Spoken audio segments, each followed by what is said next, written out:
From Washington, D.C. and around the world, this is Government Matters with Mimi Geerges. This is Government Matters, the only show covering the latest news, trends, and topics that matter to the business of government. I'm Mimi Geerges. Pursuing American diplomacy in a more contested and competitive world requires a fresh look at some modern problems. As part of his modernization agenda, Secretary of State Blinken recently announced the creation of a new Cyberspace and Digital Policy Bureau. The leader of that organization is the Senior Bureau Official and Principal Deputy Assistant Secretary, Jennifer Bachus. Jennifer, welcome. Thank you. All right, so what's the role the State Department plays in cyber and digital policy? So for many years now, the State Department has had two different offices that have operated in this environment. Particularly, it was the coordinator for cyberspace, cybersecurity issues, and the Economic Bureau, which focused on digital policy. So for many years, we've had experts that have been working independently on these issues. This new bureau is bringing together those two elements as well as the human rights aspects of cyberspace in order to put forward a holistic view of these issues that look at the national security, economic policy, and human rights components of cyberspace. So there are other agencies and organizations within the government that are looking at these issues. Who are you working with and how do you coordinate with them? So yes, there's many people in the U.S. government looking at this: Department of Justice, Department of Homeland Security, the National Security Council, Department of Commerce. I could go on, of course. And of course, we all get together and try to discuss what's the best policy that looks at this in a holistic manner. There's also a domestic component as well, but we are focused on the international diplomacy component of it. You said that there's a human rights component. What does that mean? What kind of human rights are involved in cyberspace and digital policy? So we think that what we want is an open, interoperable, secure, and reliable internet. What that means is we believe that it is a right that every person on the planet should be able to access information through the internet. And so what that means is you're looking at questions like internet shutdowns, which we've seen around the world, restricting access to information, and trying to make sure that our policy is promoting this vision that would allow every person, regardless of where they're located, to access information. What is digital diplomacy? How are you defining that? Well, again, it's to bring together these three components. So you have to look at whether it's the national security elements, which would be making sure that our critical infrastructure is protected, and those of our allies and partners as well. On the economic side, it's are U.S. businesses able to compete in a fair, transparent manner around the world? And then again, we talked about the human rights. I'd also note that we do have some foreign assistance. So again, working with our allies and partners to make sure that they have good cybersecurity tools, or working with those countries in lesser developed areas to make sure that they have that they can access the internet, that their people have good internet infrastructure. So Secretary of State Blinken has said this. He said, quote, "We're in a contest over the rules, infrastructure, and standards that will define our digital future." A contest with whom? Well, I think there are competing visions of what the internet should look like going forward. In talking to some various companies involved in this, I've heard the term splinternet. Now, that's not a term that I would personally subscribe to, but it's the question of how is the internet going to look going forward? Are we going to have this vision that's been projected? Will every person around the world be able to access information in a transparent, open manner? Or will governments determine what you can look at and how you can access the internet? So your bureau includes three policy units. Yes. The International Cyberspace Security, International Information and Communications Policy, and Digital Freedom. So let's talk about that first one, which is the International Cyberspace Security. Why is the State Department involved in cybersecurity to begin with?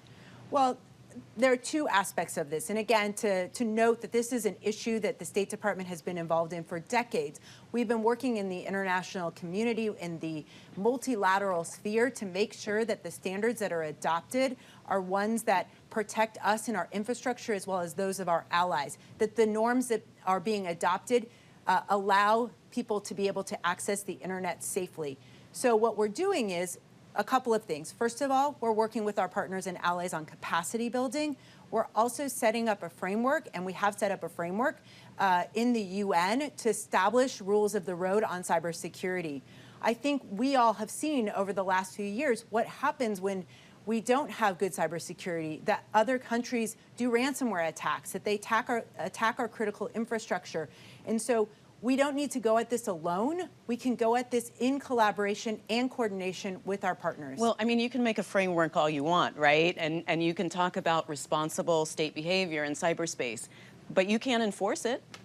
Well, of course, this is an issue, but the president has very clearly stated that he reserves the right to respond in a reciprocal and appropriate manner as he sees. So there has been examples over the last few years when we've seen attacks and the president has very clearly responded to those attacks. And again, this requires coordination and collaboration with our allies and partners on things like attributions, on calling out those who are doing the malign behavior and then implementing sanctions. And of course, it's not just us in the State Department. This is in coordination with Department of Treasury, with Department of Homeland Security, and again, with those other countries that want to join us in sanctioning those malign actors. Okay, Jennifer, we're going to take a quick pause here, and then we'll talk about the other units. Great, thank you. Welcome back. We're talking with Jennifer Bachus. She's the Senior Bureau Official and Principal Deputy Assistant Secretary for the State Department's Cyberspace and Digital Policy Bureau. Jennifer, the second policy unit of the Bureau is International Information and Communications Policy. What will that focus on? Well, that's where we look at the economic and commercial diplomacy aspects of cyberspace. Specifically, for example, we just negotiated a couple of weeks ago a deal with the European Union to ensure that there would continue to be the free flow of data between the United States and the European Union. The European Union had some concerns over privacy. We had to go and negotiate a framework in which our companies could continue to compete. This is just one example of the many aspects of digital policy that we have to look at that make sure that American companies can be present in this market, that we can create jobs and we can be competitive on the world stage, and that there aren't barriers to our companies. We also look at things like 5G networks and who is selling to those networks, how are those networks being built out, are American companies competing, are untrusted vendors competing? So it's a very broad range of things that we're looking at. I should actually, before I move on, mention the International Telecommunications Union, which is also something that we negotiate in, again, to get back to that question of standards and norm setting. And this unit looks at that as well. And the unit is, the last one is digital freedom, and you really talked about that, about free and open access to the internet. Talk a little bit about the process of setting up this bureau and building out the team. Well, this has been a long time in the making. Again, these are separate units that existed already in the State Department. So there was an idea to bring them together under one chapeau. This was, again, as you mentioned, one of Secretary Blinken's very high priorities in his modernization agenda. So they looked at what would make the most sense, what would make us most effective on the international stage to, again, promote our vision of the internet, this open, interoperable, reliable, and secure internet.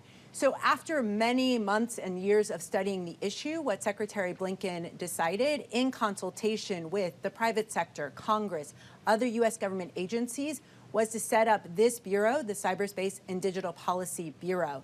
And so they took two units that already existed. They added the Digital Freedom Unit, as well as, of course, a front office, strategic planning, and the other elements that really create a bureau.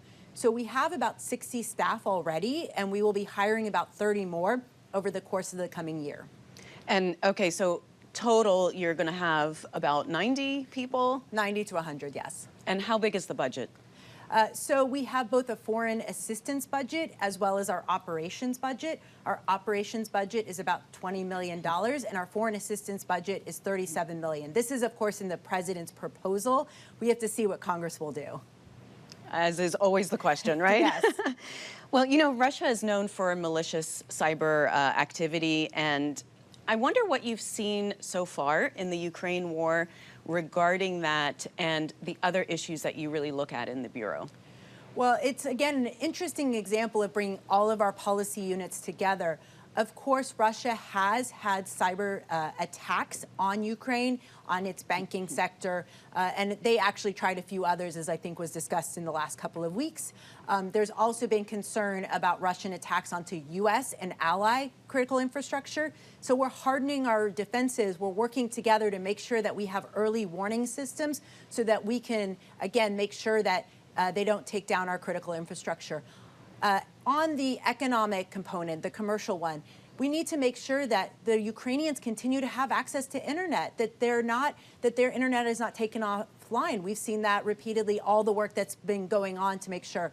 And then finally, on the human rights component, we have to look at what's going on in Russia in terms of limiting the access to information so that Russians don't know what is really going on the ground in Ukraine, which is, of course, should be a concern to all of us.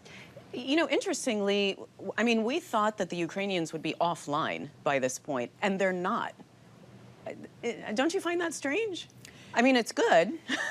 Well, I think that it demonstrates that if we work together with our partners and allies, if we help shore up their cybersecurity, if we try to anticipate what could happen, that we can be effective in counteracting and combating Russian malign influence. But this just shows the importance of the work that this bureau is doing, and that the work that the people, the experts that have worked on these issues for so many years, how effective they have been. And I think that bringing these elements together will just be more effective going forward. You know, you're a career diplomat. You were previously the deputy chief of mission at the U.S. Embassy in Prague. I wonder about you personally and your transition into this new role. Well, I will say that I was beyond honored when the secretary and the deputy secretary asked me to take on this role. It's an issue that I believe deeply in. I do think that this affects how the world will operate going forward, and that the U.S. vision is one that I want to help participate in promoting. I've been doing diplomacy my entire career. This is all I've done. And for me, I think the U.S.